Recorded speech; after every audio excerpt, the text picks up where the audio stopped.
Au nom du Père et du Fils et du Saint-Esprit. Amen.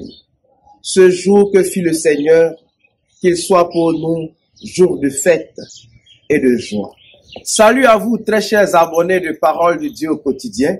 C'est avec beaucoup de joie que nous nous retrouvons sur notre chaîne préférée, Parole de Dieu au quotidien. Merci pour le temps que vous prenez pour regarder nos balbutiements. Merci au Père Vincent pour le travail qu'il a bas pour l'évangélisation. Le Seigneur est ressuscité. Il est vraiment ressuscité.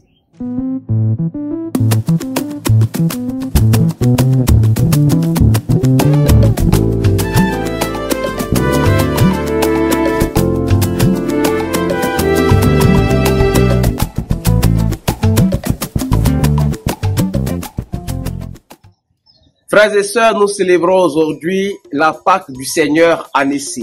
Les textes que nous avons entendus pour la première lecture tirés du livre des Actes des Apôtres, Saint Pierre rend témoignage à Jésus ressuscité et annonce la miséricorde pour tous ceux qui croient en lui.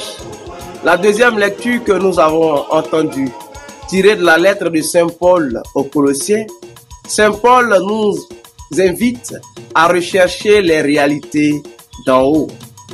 Et dans l'évangile, Saint Jean nous relate les événements du tombeau vide et nous invite à la foi. Encore une fois, nous nous posons la question de savoir que veut nous dire le Seigneur.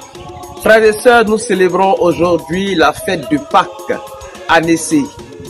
Et la célébration de ce jour nous invite à la joie. Pour commencer ma modeste méditation, je nous rappelle quelques éléments de notre culture ordinaire. Dans notre vie ordinaire, quand on parle de revenir des morts, on pense tout de suite à un revenant qui vient pour se venger et rendre son coup à son malfaiteur, puisque la mort est connue pour nous comme le drame qu'il peut avoir dans la vie d'un homme. Aujourd'hui, Jésus ressuscité est empli de force. Cependant, sa puissance ne fait pas de mal, mais sa puissance nous donne la miséricorde. C'est ce que nous avons vu d'ailleurs dans la première lecture avec le témoignage de Simon-Pierre. Aujourd'hui, encore une fois, Jésus ressuscité nous invite à nous unir à Dieu. Ainsi, nous pourrons rechercher les réalités d'en haut. Et ces réalités nous ouvrent à la pratique de la foi, de l'espérance et de la charité. Tel est le message que nous avons entendu dans la deuxième lecture avec Saint Paul.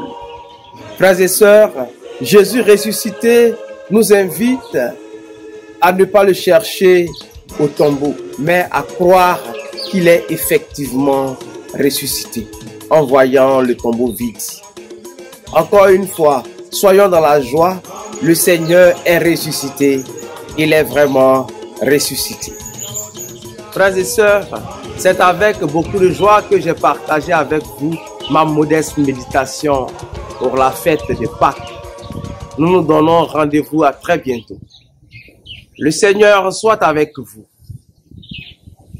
Que Dieu Tout-Puissant vous bénisse, le Père et le Fils et le Saint-Esprit. Amen. Allez dans la paix du Christ. Nous rendons grâce à Dieu.